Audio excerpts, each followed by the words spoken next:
শুরু করছি আজকের বিশেষ সংবাদ। বাহুবলী প্রমোটারদের দৌরাত্ম্য ইঞ্জিনিয়ারদের বাঁচাতে বিশেষ স্কোয়াড বানালেন ফিরহাদ। কোচবিহারের সভা থেকে শ্বেতপত্র প্রকাশ করুন, প্রধানমন্ত্রীকে খোলা চ্যালেঞ্জ তৃণমূলের।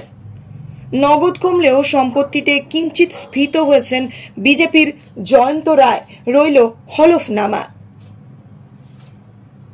ঝড়ে ক্ষতিগ্রস্তদের বাড়ি বানিয়ে দেওয়ার অনুমতি চেয়ে কমিশনকে চিঠি মমতার। ফল ভালো না হলেই দলীয় পদ থেকে অপসারণ, বীরভূমে হুঁশিয়ারি অভিষেকের। শহরে প্রভাবশালী প্রমোটাররা বেআইনি নির্মাণের রমরমা ঠেকাতে গিয়ে হুমকি বা শারীরিক হেনস্থার মুখে পড়তে হচ্ছে পৌর ইঞ্জিনিয়ারদের। তাদের বাঁচাতে এবার কলকাতার মেয়র ফিরহাদ হাকিম তৈরি করলেন সেন্ট্রাল ডেমোলিশন স্কোয়াড। খবর পেলেই ঘটনাস্থলে ছুটে গিয়ে পুলিশকে নিয়ে যাবেন এবং বেআইনি নির্মাণ ভাঙবেন এই স্কোয়াড। ভোট মিললে মেয়র নিজে বিভিন্ন এলাকায় পুরকর্তাদের নিয়ে ঘুরে দেখবেন বেআইনি নির্মাণের চালচিত্র। বুধবার এই ব্যাপারে মেয়র বলেন, সেন্ট্রাল ডেমোলিশন স্কোয়াড করেছি কারণ পুরো ইঞ্জিনিয়ারদের বেআইনি প্রমোটাররা ভয় দেখাচ্ছে। কিছু স্পর্শকাতর এলাকা থেকে হুমকিও আসছে বলে জানান ইঞ্জিনিয়াররা। এই অভিযোগের ভিত্তিতেই স্কোয়াড থাকবে কেন্দ্রীয় ভবনে। এই স্কোয়াড নোটিশের তোয়াক্কা না করে যেখানে বেআইনি নির্মাণ হচ্ছে সেখানে গিয়ে পৌঁছে ভেঙে দেবে সেই নির্মাণ। এখন থেকে এই স্কোয়াডের সঙ্গে লালবাজারের থেকে পুলিশ যাবে। যৌথ ব্যবস্থা নিয়ে ভেঙে দেওয়া হবে বেআইনি সমস্ত নির্মাণ। ঈদ শেষে এদের নিয়ে আমি এলাকা ঘুরে দেখব, এমনটাই বলেছেন ফিরহাদ।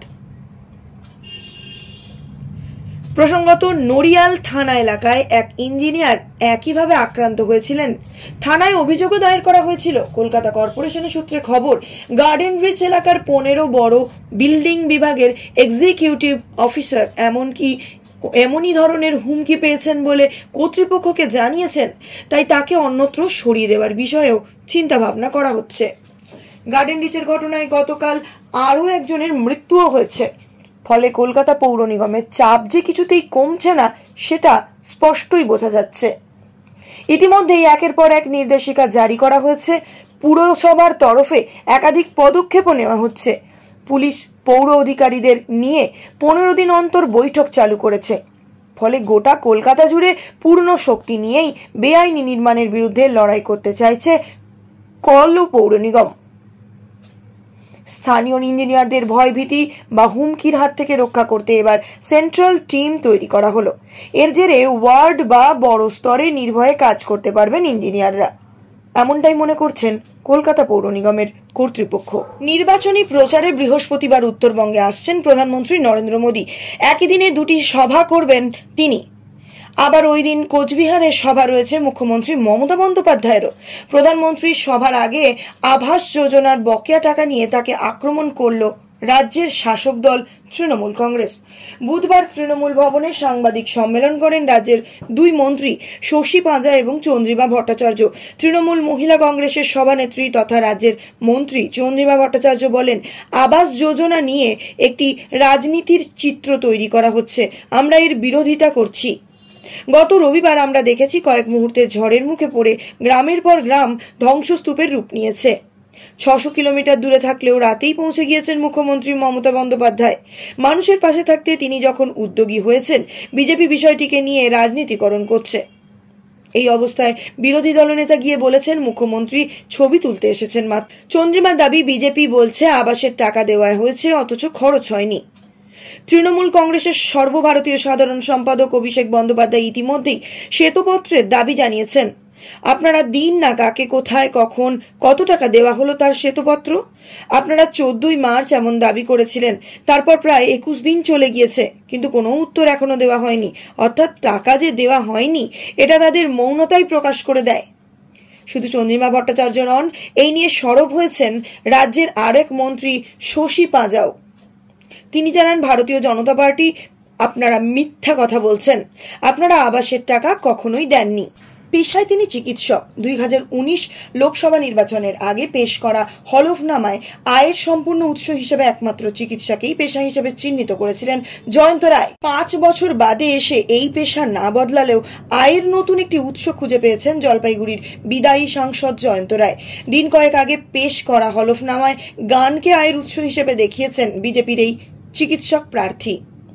নয়া আয়ের এই উৎসের জেরে কতটা ফুলে ফেঁপে উঠেছেন জলপাইগুড়ির বিদায়ী সাংসদ, সেই খোঁজই নিল ইটিভি ভারত। হিসেব বলছে জলপাইগুড়ি কেন্দ্রের মূল 3 প্রতিদ্বন্দ্বীর মধ্যে সিপিএম প্রার্থী দেবরাজ বর্মন সম্পত্তির দিক থেকে তৃণমূল প্রার্থী নির্মল চন্দ্র রায় এবং বিজেপি প্রার্থী জয়ন্ত রায়কেও টেক্কা দিয়েছেন। তবে স্থাবর অস্থাবর মিলিয়ে বিদায়ী সাংসদ তথা চিকিৎসক গায়ক জয়ন্ত রায়কেও খুব একটা পিছিয়ে রয়েছেন তা বলা যায় না, বরং গত বছর লোকসভার নিরিখে স্থাবর অস্থাবর সম্পত্তি মিলিয়ে খানিকটা স্ফীতই হয়েছেন বলে মনে করা হচ্ছে। এক নজরে জলপাইগুড়ির বিদায়ী সাংসদের সঞ্চয় সম্পত্তি আসুন জেনে নেব। 2024 সালের হিসেব হলফনামা অনুযায়ী প্রার্থী হাতে নগদ রয়েছে 20,000 টাকা, স্ত্রী দেবযানীর হাতে রয়েছে 20,000 টাকা। অস্থাবর সম্পত্তি ব্যাংক, বিমা, 80 গ্রাম সোনা, 4 চাকার গাড়ি মিলিয়ে 28,02,377 টাকা। স্ত্রীর রয়েছে 350 গ্রাম সোনা, ব্যাংক, বিমা, সোনা মিলিয়ে গচ্ছিত প্রায় 26,56,974 টাকা। স্থাবর সম্পত্তি জমি, বাড়ি, কৃষি জমি নিয়ে 30 লক্ষ টাকার সম্পত্তি রয়েছে জয়ন্ত রায়ের। স্ত্রীর নামে রয়েছে জমি ও বাড়ি মিলে 91 লক্ষ টাকার সম্পত্তি। 2019-এর হিসেব হাতে নগদ ছিল 40,000 টাকা, স্ত্রীর হাতে ছিল 40,000 টাকা। অস্থাবর সম্পত্তি ব্যাংক, বিমা, 50 গ্রাম সোনা, 4 চাকা গাড়ি মিলিয়ে 14,62,412 টাকা।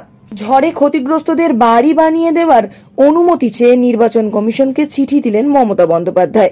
পাশাপাশি চা শ্রমিক ও ঝড়ে দুর্গতদের পাশে দাঁড়ানোর বার্তা দিয়ে ফের কেন্দ্রের বঞ্চনার বিরুদ্ধে সরব হন মুখ্যমন্ত্রী। চাল সাথে সংবাদ মাধ্যমকে তিনি বলেন, সরকার তো মেশিন নয়, সবার কাছে ত্রাণ পৌঁছানোর কথা বলা হয়েছে। কিছু দূরে দূরে আছেন, কেউ আবার আত্মীয় স্বজনের বাড়িতে আছেন। ত্রাণ থেকে কেউ কোনোভাবেই বঞ্চিত হবেন না। আর বাড়ি তৈরি করে দিতে আমি নির্বাচন কমিশনকে চিঠি লিখেছি, অনুমতি চেয়ে চিঠি পাঠানো হয়েছে যাতে বাড়িঘর তৈরি করে দেওয়া যায়। এরপরেই মুখ্যমন্ত্রী বেশ কিছু জায়গায় চা শ্রমিক সমস্যার কথা তুলে ধরেন। তিনি বলেন, এখানে প্রায় 10 লক্ষ চা শ্রমিক আছেন। 5 বিঘে পর্যন্ত তাদের জমির সীমানা, অন্য চা বাগানের সীমানা 250 একর, 500 একর হয়ে থাকে। এরা নিজেদের চা পাতাটা নিজেরাই তৈরি করেন, তারপর সেটা বিক্রি করেন। এভাবেই তাদের চলতো। কিন্তু 2015 সালে কেন্দ্রীয় সরকারের টি বোর্ড একটা নির্দেশ দেয়, যেখানে বলা হয় এতে কিছু পোকামাকড় আছে, ফলে সেই চায়ের চাষ বন্ধ হয়ে যায়। মুখ্যমন্ত্রী আরো বলেন, কিন্তু পরে আমরা খবর নিয়ে জানলাম এদের কোনো সময় দেওয়া হয়নি। কি পোকা সেটা বিস্তারিত জানানো হয়নি। এই চা শ্রমিকদের জানতেই দেওয়া হয়নি আসলে ঘটনাটা কি ঘটেছে, কেন এরা ভিকটিমস হয়েছেন। এর ফলে 10 লক্ষ চা শ্রমিক যে 5 বিঘে জমিতে চা পাতা চাষ করতো তা বন্ধ হয়ে যায়। এখন তারা বেকার। আমি সবটা শুনেছি, অনুরোধ করেছি শ্রমিকদের যাতে কাজ বন্ধ না করেন। কেন এই সমস্যা হচ্ছে সেটা আমরা রিসার্চ করে বিজ্ঞানীদের সঙ্গে কথা বলে নির্বাচনের পরে সমাধানের পথ বের করব। হটলিপ প্ল্যান্টের কাছে আমার আবেদন থাকবে, সবটাই সংশোধন করার একটা সুযোগ দেওয়া হোক। ভোটের পর প্রশাসন বসে সিদ্ধান্ত নেবে। ফল ভালো না হলে কাউন্সিলর থেকে পৌরসভার চেয়ারম্যান, পঞ্চায়েত প্রধানদেরও সরিয়ে দেওয়ার কড়া হুঁশিয়ারি তৃণমূলের সর্বভারতীয় সম্পাদক অভিষেক বন্দ্যোপাধ্যায়ের। নির্বাচনের আগে দলকে স্পষ্ট বার্তা তৃণমূল সেনাপতির। অনুব্রতহীন বীরভূমে সাংগঠনিক বৈঠকে প্রত্যেক নেতাদের উদ্দেশ্যে অভিষেক বলেন, ফল খারাপ হলে জুন মাসেই প্রতিনিধি ও জনপ্রতিনিধি এবং নেতাদের সরিয়ে দেওয়া হবে, এমনটাই জানা গিয়েছে তৃণমূল কংগ্রেস সূত্রে। আরও একবার কোর কমিটির ওপর গুরুদায়িত্ব দিলেন তিনি। অর্থাৎ অনুব্রত না থাকায় বীরভূম জেলার প্রতি বাড়তি নজর তৃণমূল শীর্ষ নেতার।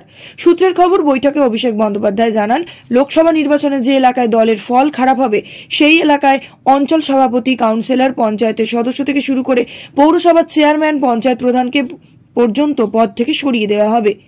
4 জুন লোকসভা নির্বাচনের ফল প্রকাশের পর থেকেই অপসারণের প্রক্রিয়া শুরু হয়ে যাবে বলে হুঁশিয়ারি দেন দলনেতা। পাশাপাশি বীরভূমের কোর কমিটির ওপর ফের সাংগঠনিক দায়িত্ব দেন তিনি। অনুব্রতহীন বীরভূমের 2টি লোকসভা আসন ধরে রাখতে মরিয়া হয়ে তৃণমূল ও কংগ্রেসরা রয়েছেন। যদিও বৈঠকের বিষয়ে সংবাদ মাধ্যমের সামনে বলতে নারাজ জেলা তৃণমূল নেতৃত্ব। গরু পাচার ও আর্থিক তছরুপের মামলায় তিহারে বন্দী অনুব্রত। তাকে ছাড়া লোকসভা নির্বাচনের লড়াইটা কঠিন তা বলাই যায়। তাই এই দিন তারাপীঠের একটি বেসরকারি হোটেলে প্রায় 2 ঘন্টা কর্মী সম্মেলন করেন তৃণমূল কংগ্রেসের সর্বভারতীয় সম্পাদক অভিষেক বন্দ্যোপাধ্যায়। বৈঠকে ছিলেন জেলার কোর কমিটির সদস্য মন্ত্রী চন্দ্রনাথ সিংহ, বিধানসভার উপাধ্যক্ষ আশিস বন্দ্যোপাধ্যায়, বিধায়ক অভিজিৎ সিংহ, বিকাশ রায়চৌধুরী, সুদীপ্ত ঘোষ, জেলা পরিষদের সভাধিপতি কাজল শেখ, বোলপুর লোকসভা কেন্দ্রের প্রার্থী অসিত কুমার মাল।